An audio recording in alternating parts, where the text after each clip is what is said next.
Xotira muqaddas, qadrlash savobdir. Osoyishta va tinch hayot uchun kurashganlar yurtning faxri hisoblanadi.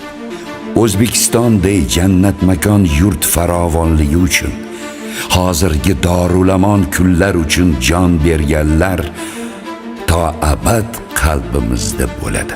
Tinchlik ko'z qorachig'imizday asraydigan ne'matimiz bo'lsin. Qadr shulkim, u yurtda Hazrati inson aziz, Hazrati inson uchun yaralgan imkon aziz.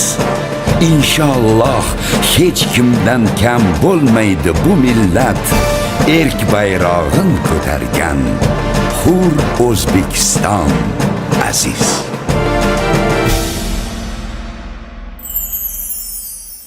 Armon nima ey do'stim, alam bilan o'tmoqdir. O'lim nima ey do'stim, kelmas bo'lib ketmoqdir. Sog'inch nima ayt sog'inch, kutib qolgan ko'zlaring. Yig'i nima ayt yig'i, ko'z yosh yuvgan yuzlaring. Boshda turgan